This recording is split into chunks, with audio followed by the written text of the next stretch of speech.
ఈ శుక్రవారం రాకిట్ల పండుగనేమో ఇక అన్నదమ్ముళ్ళేమో అక్క చెల్లెళ్ళకి తాప ఏం గిఫ్ట్లు ఇయ్యాలి, అక్క చెల్లెళ్ళేమో ఎసోంటి రాఖీలు కట్టాలి అనుకుంటా సందడి సందడిగా ఉంటది.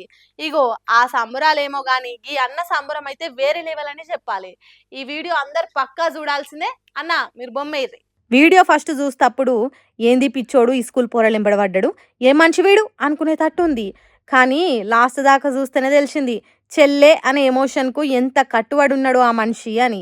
మరి ఇదైతే చూస్తుంటే నార్త్ దిక్కే జరిగినట్టు కొడుతుంది, కరెక్ట్ గా తెలియదు కానీ ఈ స్కూల్ పోరలంతా బస్ స్టాప్ కాడ నిలబడ్డప్పుడు అప్పుడే జర క్యాలి సక్కగా లేని గీ అన్న కట్టె పట్టుకొని వచ్చి పిల్లలని జర బెదిరించిండు. పిల్లలంతా భయపడి వెనక కురుకుతుంటే గీ బుజ్జి మాత్రం ఆయన చేతిలో ఏదో ఉందని దగ్గరకు పోయి చూస్తే రాఖీ. ఇక భయపడుకుంటేనే అది తీసుకొని ఆయన చేతికి గట్టింది. అగు చూడు ఎట్లా మురుస్తుండు రాఖీ కడుతుంటే. అటెనకామె కాలు కూడా మొక్కిండు. ఇక చెల్లె రాఖీ కడితే కట్నం పెట్టుడు అన్నలొంతు కదా, కన్నా తాను ఏం లేవమ్మా నా జేబులు ఖాళీ అని చినిగిన జేబు చూపిస్తే ఆ బుజ్జి కూడా ఏమొద్దు అన్నట్టే అన్నది. ఇక లేదు నీకేదన్నా ఇయ్యాల్సిందే అని చేతులున్న కట్టెను తీసి రాఖీ కట్టిన చెల్లెకి ఇచ్చిండు. ఇదంతా ఆడ పక్కకున్న లెవెలో వీడియో తీస్తే పొట్టు వైరల్ అయింది. పాపం ఆ మనిషి అవతారం చూసి అందరు భయపడ్డారు గాని ఆయన మనసు చిన్న పిల్లల లెక్కనే ఉన్నది. మరి ఎందుకు అట్లా క్యాల్ తప్పిండో ఏమైందో గాని అన్నా చెల్లెల బంధం అయితే అట్లనే ఉంది ఆయనకు. కానీ చూడు రియా బుజ్జి కూడా ధైర్యంతో ముంగట్టుకొచ్చి రాఖీ కట్టింది, చాలా గ్రేట్లే. ఇసొంటి చూసినప్పుడే మాకు కూడా ఓ షెల్లుంటే బాగుండు, మాకు కూడా ఓ అన్ననో తమ్ముడో ఉంటే బాగుండు అనుకుంటా కామెంట్లు చేసుకుంటా